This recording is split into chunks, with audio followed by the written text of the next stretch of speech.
go ahead and get started. Like we said, we're only got 20 people signed up to speak. Everybody just wants to speak, come up here and speak to tell us what they want to about the ordinance. We got Richie's. You can read it.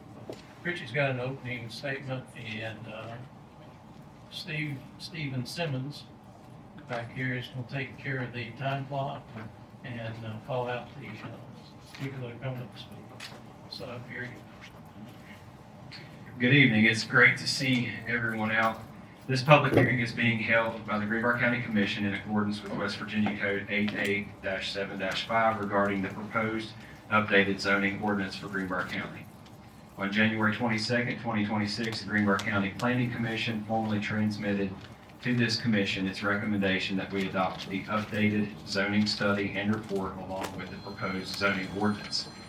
In that correspondence, Planning Commission President Dan Edwards stated, following completion of the public input process, including a public hearing held January 21st, 2026, the Planning Commission voted to recommend adoption of the study and report on zoning and the updated zoning ordinance, including minor changes adopted during their public hearing in response to the comments received.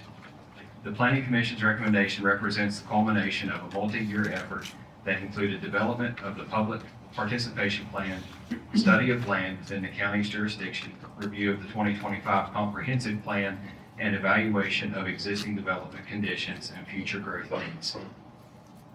Under West Virginia Code 88-7-4, prior to enactment of a zoning ordinance, the governing body and planning commission must complete a study of the land and prepare a report on that zoning. That study must evaluate the existing conditions, consider the character of buildings and land use, determine desirable land uses consistent with the comprehensive plan, and receive public input. No zoning ordinance may be enacted without that study and report. The study and report on zoning prepared for Greenbrier County outlines several important findings. Less than 10% of the county's land mass is currently zoned. The existing ordinance dates back to 1978 and contains outdated definitions and concepts.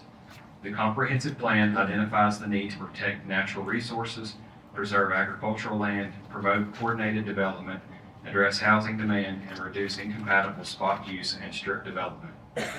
And that growth should be directed to areas with available infrastructure such as public water, sewer, while maintaining the rural character of the county. The proposed ordinance is written to promote public health, safety, and welfare, preserve historic landmarks and agricultural lands, lessen congestion, protect flood-prone areas, encourage appropriate development patterns, and ensure orderly land development consistent with statutory authority. Tonight, and again tomorrow morning, we are here to receive your input. It is important to clarify this process. By law, the County Commission was required to present the ordinance as it was transmitted to us by the Planning Commission. We do not have the authority to substantially rewrite or alter the ordinance prior to these required public hearings. Therefore, what is put before the public tonight is the ordinance as it is recommended by the Planning Commission. However, I want to be very clear. Several changes will be made following the conclusion of these public hearings. The Commission is carefully reviewing the proposed ordinance and has identified areas where revision may be appropriate. We expect additional modifications based on the public comment we receive here tonight and tomorrow.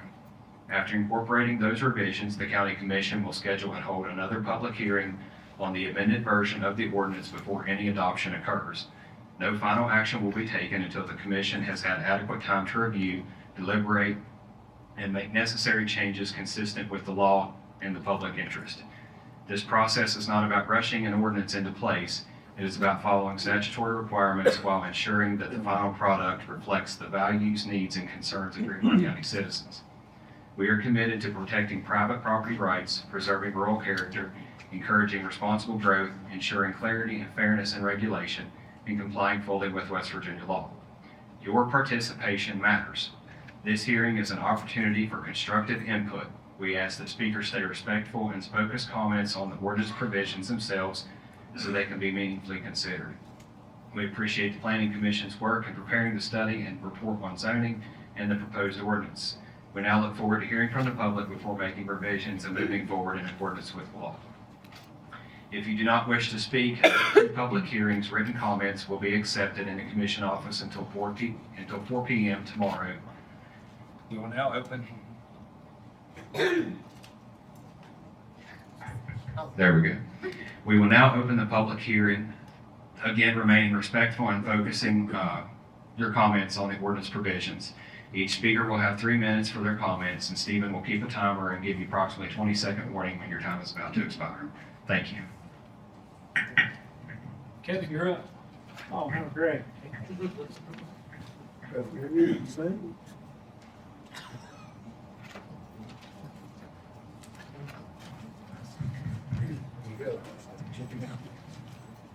Oh, that chicken out. Anyway, folks, I'm completely against this thing. I bought a piece of property out here on Hoffman. 3 times we've redone the deed. As of right now, it's done agriculture, just on the deed.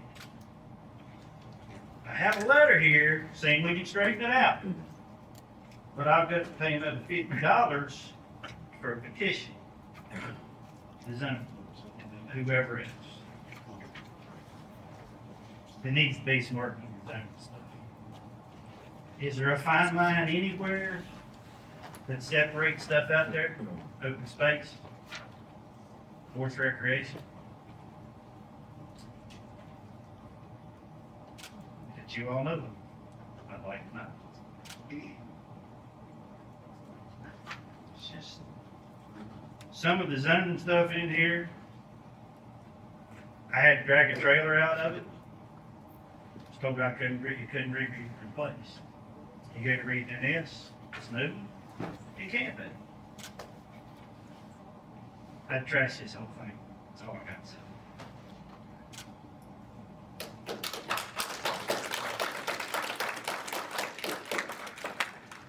Ryan McClung. No comments. Ryan McClung. No comments, nothing to add. Okay. Kristen McClung. No comments. Debbie Bowman. That's me.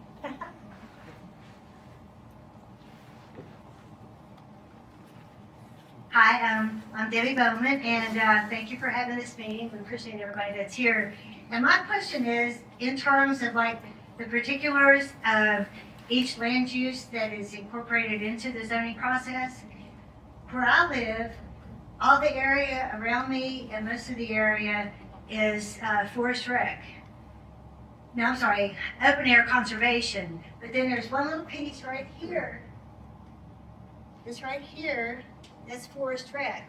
And it really doesn't make any sense as to why all of this is open air conservation. And then you go down my road and it's forest rec.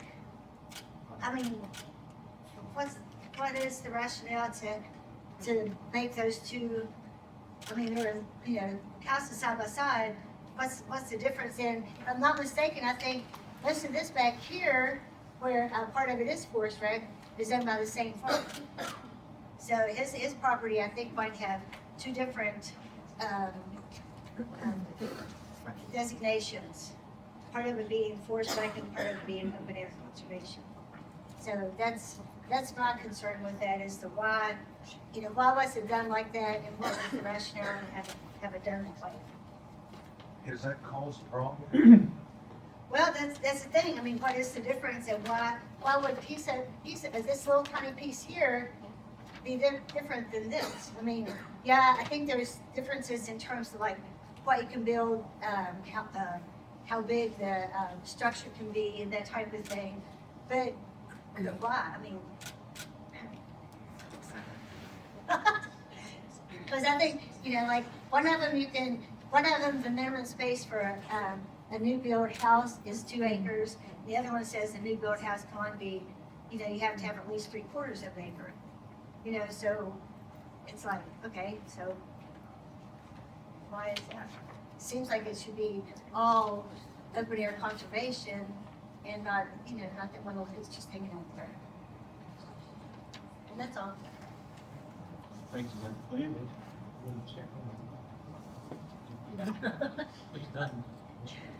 Todd Longenecker.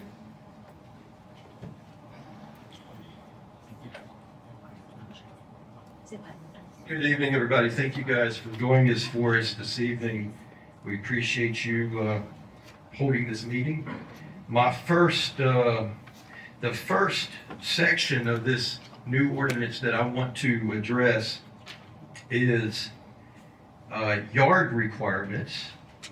And there's language in this ordinance, that section 401.05.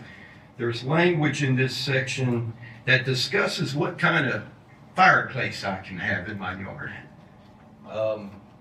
Now, it gives dimensions, it gives height, it gives the width of such of a outdoor grilling area and what it should be. My question is, for that section, what if we already have something built in stone and concrete that is outside of these specifications? Are we going to be fined if this ordinance passes? Will this be grandfathered in? Is this just for new construction? Now, that was my first thing I wanted you guys to take a look at. I'm very confident.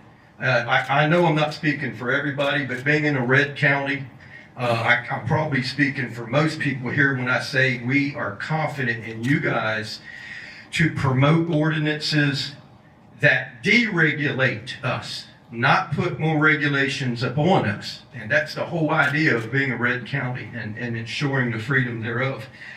I spoke at a planning commission meeting down in Lewisburg last month when you guys had it, and I was concerned that this draft ordinance that came out of I don't know, maybe from some political science major up at WVU that doesn't live down here, it had some language about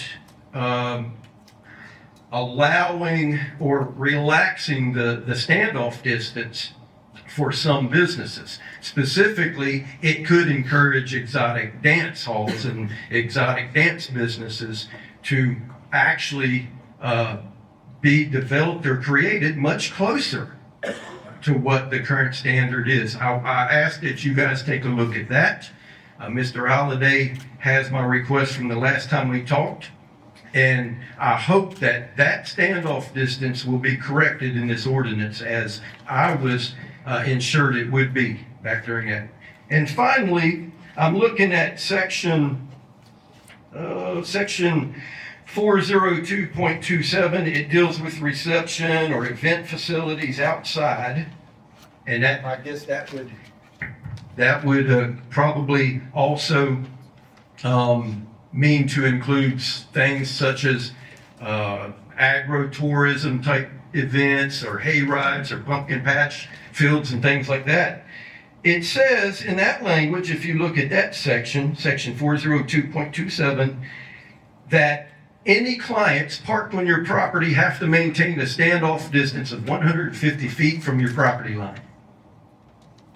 That's crazy, guys. How many businesses will that impact here in Greenbrier County if a client comes onto a home-based business and parks 145 feet away from the neighbors?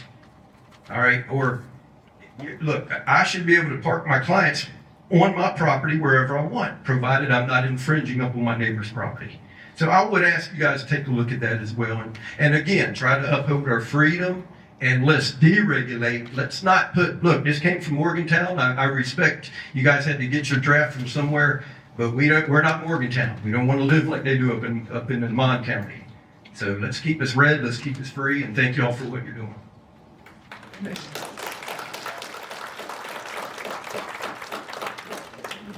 Tasso.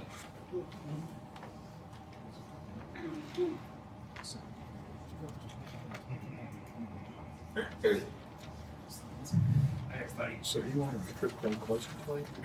My name's Tasso Stavrakis. My wife and I have about 300 acres farm, a couple of miles up the road. Got horses, goats, and chickens. There aren't any horses mentioned anywhere in this, so I don't know if I can give lessons. I know we had trouble building our arena for our horse farm. We have a lot of concerns, special, serious, specific concerns about this zoning. I have a prior commitment tonight, so I'm going to hope to come back tomorrow with a lot of these specifics. But in the meantime, I just want you to know that we do have a lot of concerns about this. The old zoning gave us a lot of trouble. We also have for 8 years, we've had the West Virginia Renaissance Festival. Anybody knows what that is? And so the old zoning has given us a lot of trouble with that and made our business much harder, made our life much harder. And so I don't see a lot of respite in the new zoning. There's some, but it's still kind of confusing. So I'd like to go over a lot of that. It's been very difficult, and I'm just going to tell you a quick story before I leave. That is, anybody else that's had a farm, have anybody else had a drone come over your farm? Anybody else have the inspector come out and take a couple of hours to go through each building to see what's in there? No. We did. That didn't seem right. So I didn't like that. And I hope that doesn't happen again. So let's hope we can fix all this. Thank you.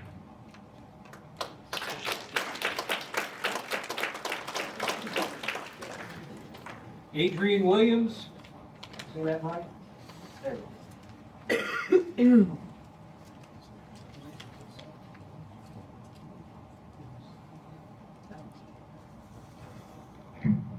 Good evening.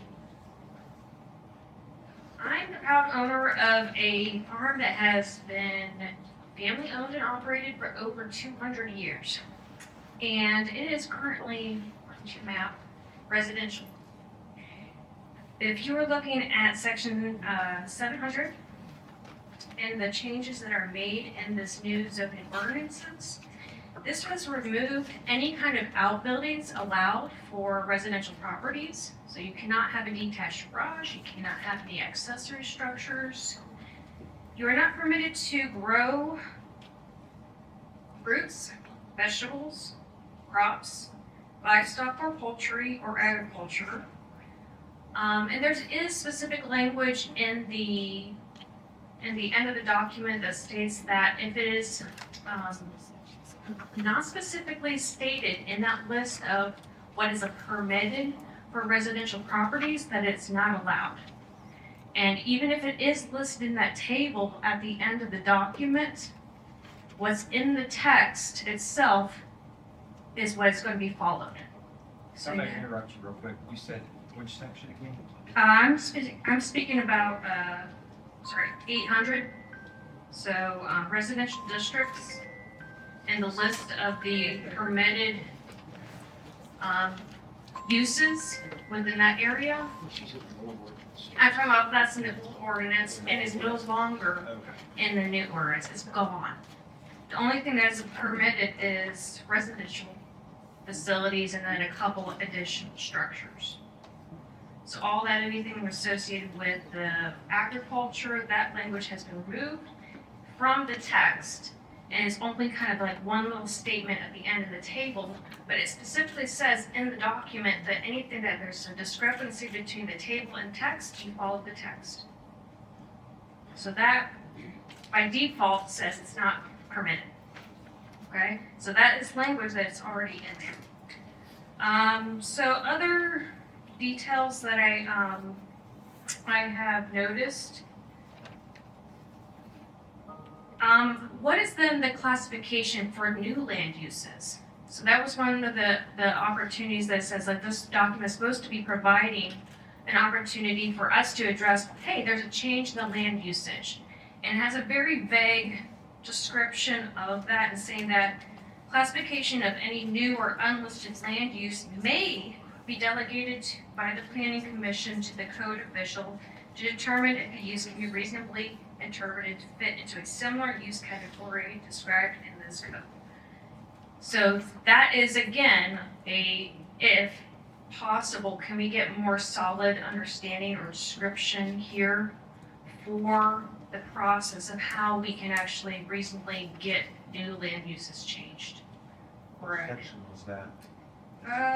300, I believe, In the new ordinance? in the old, in the new ordinance.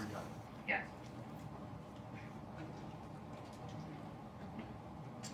So again, I know there's my neighbors around me and are also farmers as well, and so this would also impact their business properties, as in the new zoning, they are active farm properties that would then fall within residential lines.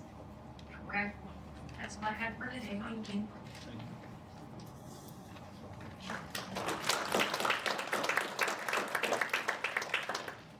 Melinda Brine? So where's your perfect? Davis Stewart. Good evening, and thank you very much for the opportunity to speak. My points are really about general Should be, uh, they changed statements with regard to the documents. And I have reviewed the documents, but a couple points that I want to make is, and there is a nationwide deregulation effort in this country in order to increase housing affordability. In fact, there's a statistic from the National Association of Realtors that says that 25% of all buyers in the United States needed ADUs, accessory dwelling units, okay? Much of our regulation right now prohibits people from putting a second unit, whether it's a mother-in-law suite or another building, on their property. 25% of all buyers in the United States needed an accessory dwelling unit, whether it was for a mother-in-law, an aging parent, a child that was still at home, a college student. So I would encourage you to consider that. The second thing is that there is a concern from people within our county. Realtors are the people who talk to people who are trying to buy or sell or move into a community. Right now, our county has a reputation that we are so restrictive that there are actually landowners who want to go into progressive communities like White Sulphur Springs to actually get out from underneath some of the problems that our county is imposing. So they're wanting to rezone their property and actually move into the town districts. So I would encourage you to consider, that our county wants to be more progressive, not less progressive. So I'm very much speaking on a tone of deregulation.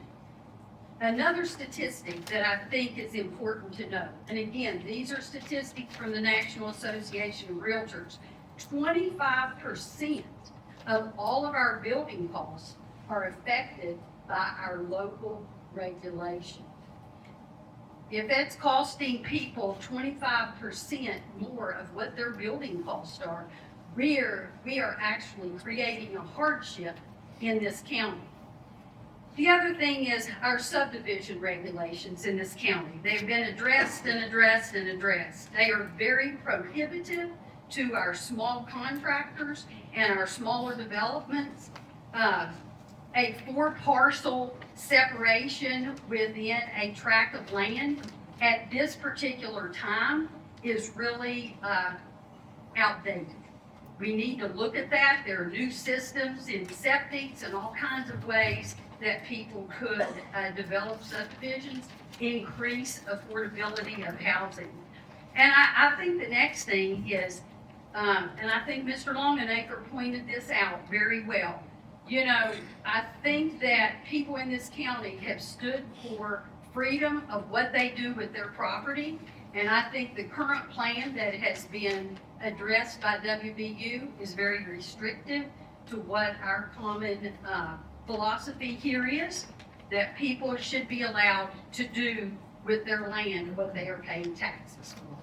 I've also brought along a article that I'll share with you that came from homes.com that talks about governors in certain states are already trying to override local restrictions And I think that's important because we're already seeing that that's happening other places. So we don't want that to happen in our communities, and I think that's a progressive step.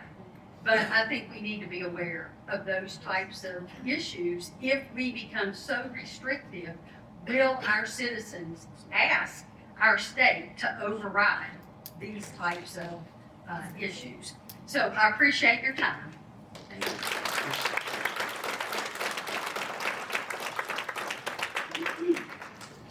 Libby Payne?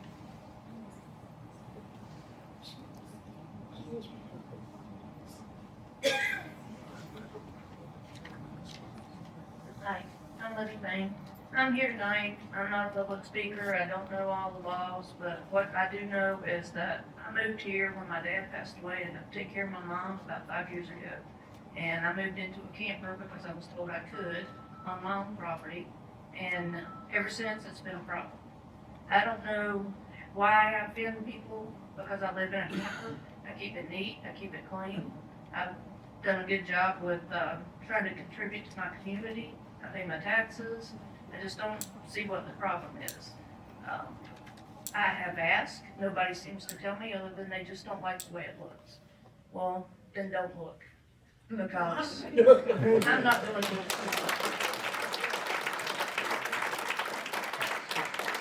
It's just the way I feel. I pay my taxes just like you do. It's my property. Please leave me alone. Let me sleep tonight. Let me be here to help my family. That's what I come here for. West Virginia is supposed to be known for good people. That's not good people, actually. Trying to run people out of the only thing they can afford. I don't understand that. That's all I got to say.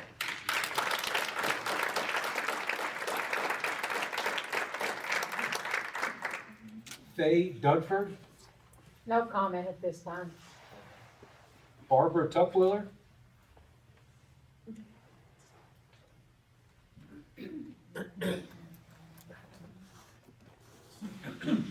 I'd like to address the agritourism section.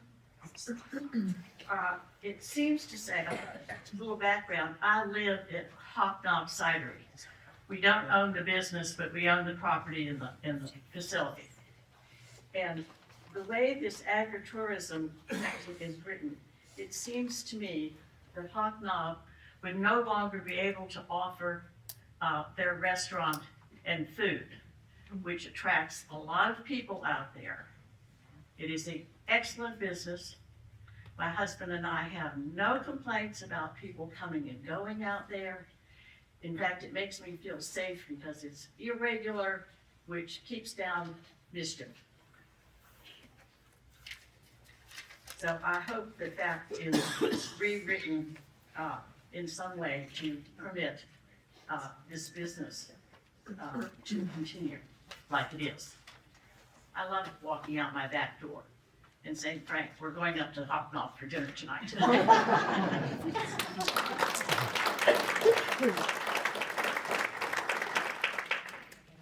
John Payne?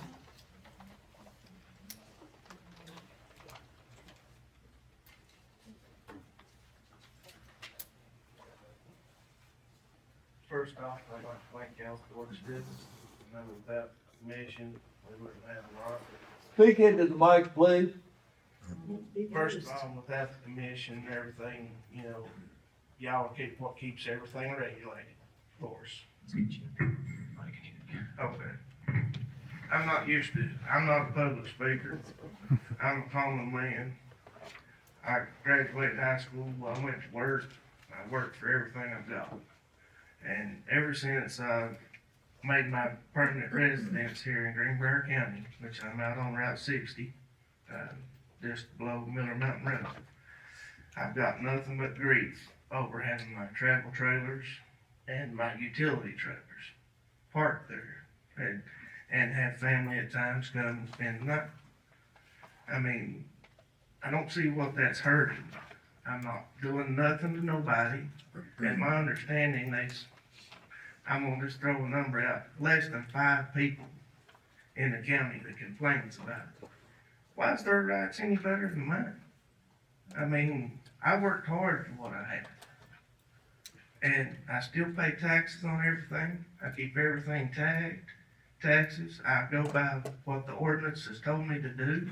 They said 180 days, make sure the wheels turn. Hey, I do it.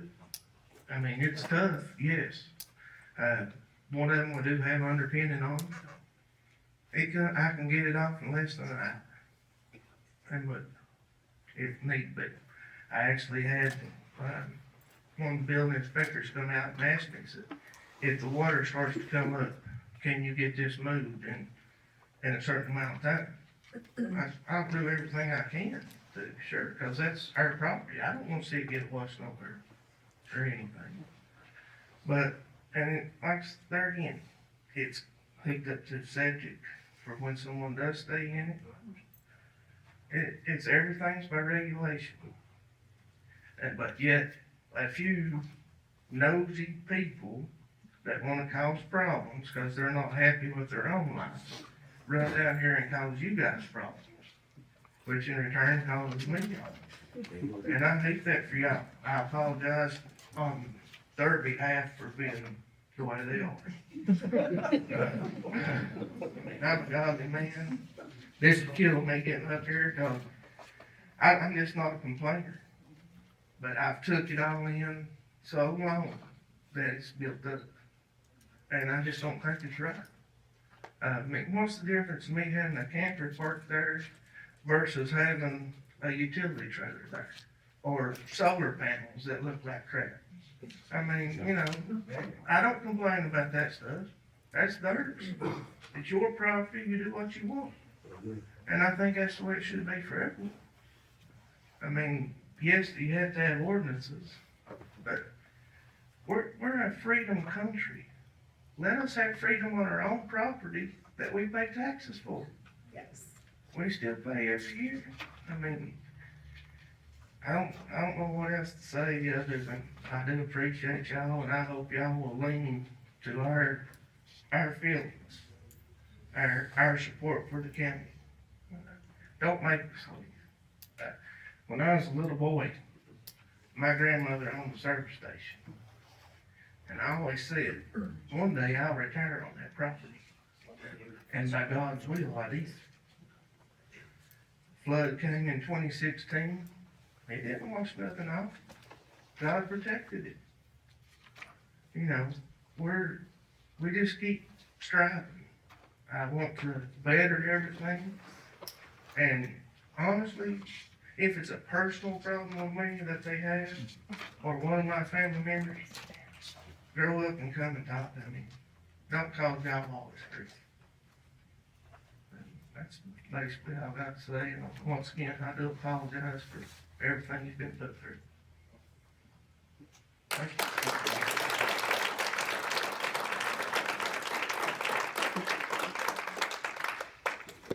Noah Harrison? I'll pass on it right now. Steve Schaefer?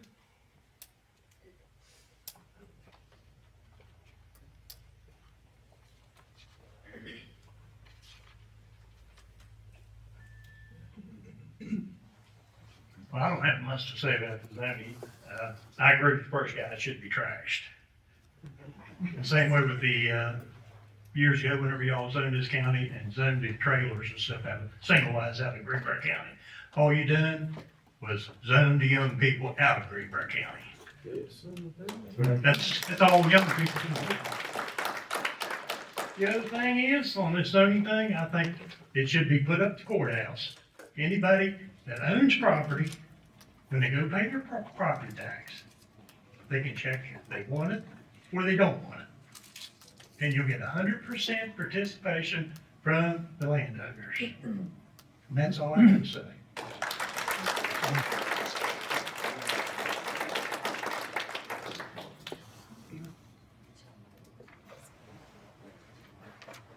Robert Biddish? Get mad. I'll do that.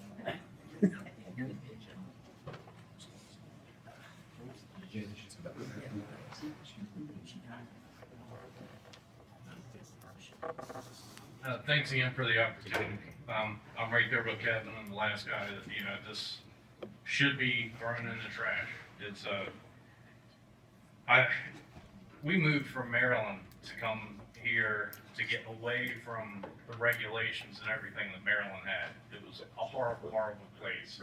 They were about ready to tax the rain. And I'm not kidding. You can look it up. They had passed it in some counties that never got to ours. But, and don't get any ideas on taxing the rain. But, we moved here because it was a pretty red state, conservative. I looked up on Google, the Republican Party principles.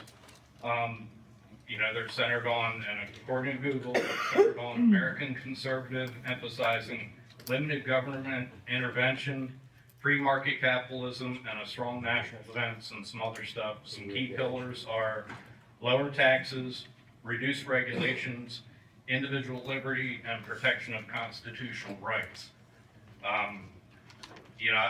My wife and I bought a 100-acre farm. We've got a dog boarding and doggy daycare business on the farm besides doing farm work with animals and different things like that. This set of zoning changes and everything could affect that down the road, and I'm concerned about the fact that they're talking about home businesses, like I can only have one employee. So, is that something Greenbrier doesn't need more employers? Because I would think you would want more and more jobs.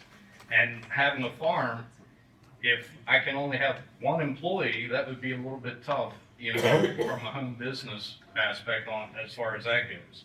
That farm's been a farm since the late 1700s. And to think that they can change that to what it would be as forest recreation, and again, all the things everybody else talked about with that.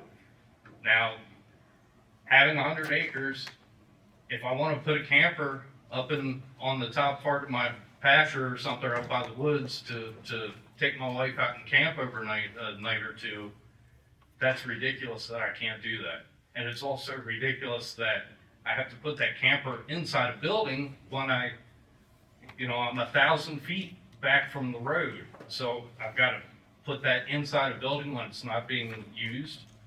My background is in security. I've done that for 35 years. The whole concept of, I don't know if anybody looked at the outside lighting, but they don't want you to project any light off of your property. Yeah. So that means light shines straight down. From a security aspect, that's horrible. You want light.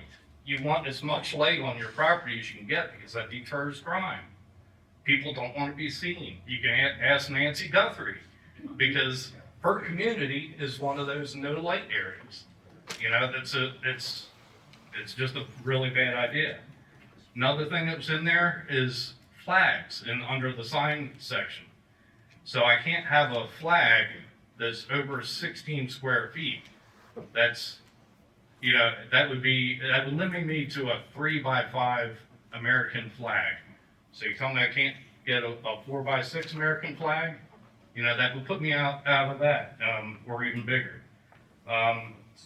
Signs, if I want to have a sign in my yard, or sign in my, on my property, I have to go get a permit to get a sign above 2 square feet. That's a 2-foot long sign that's 1 foot tall. If I set that back, 30 feet off of the front of my property, nobody can even read it. You're only going to fit 2 words on it. And I can have a couple words. But, that's something that nobody should have a business telling me what sign I can put on a 100-acre property. Amen. That's ridiculous. I hope you take all of these zoning things and just throw it in the can. You don't want to go to Maryland.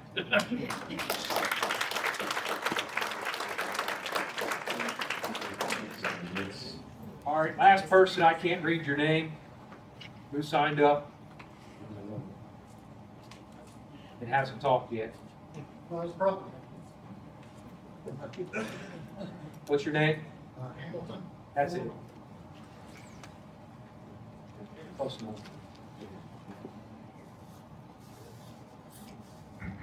yeah. I'm all lyrics. Yeah, what I'm wondering is, we're passing all these laws here locally, but then if you look at, talking about zoning, if you look at what I looked into recently about all these data centers, doesn't that strip the counties of what they can and cannot do against that? As far as I'm reading it, it's that. So it's kind of picking and choosing what we're gonna enforce, what we think is our freedom. You got people going to Charleston to tell us what to do, but we don't want it. And I get 100% property rights, right? But that ends if you're affecting someone else negatively, right? Wouldn't that be a simple way we could say that? Like if I have a farm and so I do something and I mismanage it and I pollute the water, and then it goes downstream, if I don't feel good about that, I mean, I can get in trouble for that, and I wouldn't want to do that.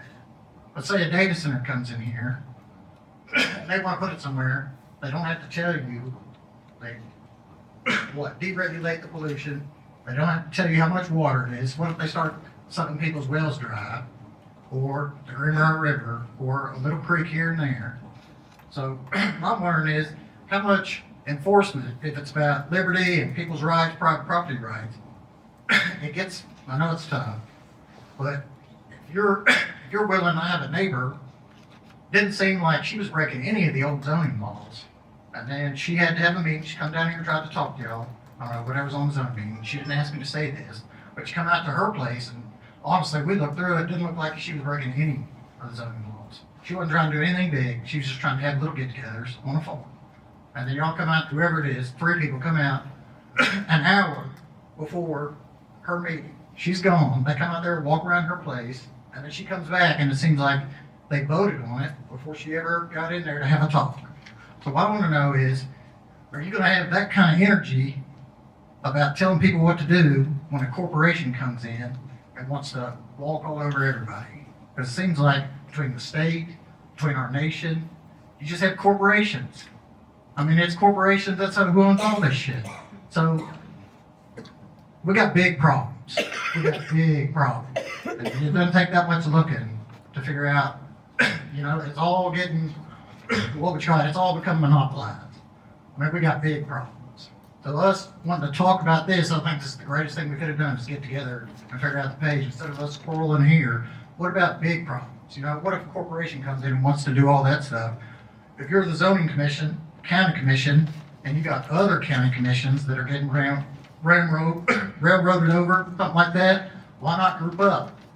Why not group up for the people? See what I'm saying? I mean, all this money, all these taxes, all these rules, it ain't worth anything if you don't have clean water, clean air. It's not worth anything. There's no amount of money that's worth any of that. And I just say, keep it simple. I think y'all have good hearts. I think it's a wonderful place to live. I mean, it's wonderful. And I know you are good people, but let's ask you to think about that. Keep it simple. Are you going to keep that same energy about these zoning laws, how enforced when you're picking on a lady who's not doing anything wrong, in my opinion? She wasn't bothering anyone. You can have that same energy when a corporation comes in and starts drawing up everybody's well water or whatever the case. When they pollute it, if they do, you going to stand up to that, or are you just going to pick on people? Little old ladies that can't do anything about it. We're getting railroaded all the time. Thank you.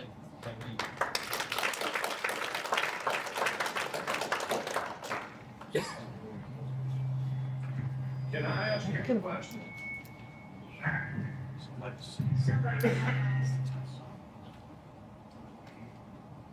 Someone have a question? Yeah, I didn't sign the sheet, I apologize. I'd like to ask one question. We'll start a lot of that down. All I want to do is ask one question. We've been working with Alan on different properties. My name's Alan O'Brien. I'll be like everybody else. The only question I have, I'm not talking about the new ordinance. I'm talking about the 1978 version, I think is what's in effect now. I would like for the county to tell everyone in the report, how many counties has this regulation in the state of West Virginia as of today? Not the new, the old. I think you're going to find 5 or 6 counties own it in the entire state that has this regulation. Not the new.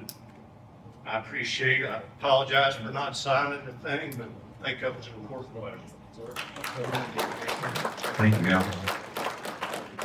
So we will meet again here tomorrow at 11 a.m. To continue this discussion. Again, thanks to everybody for coming out. And here's President Rose.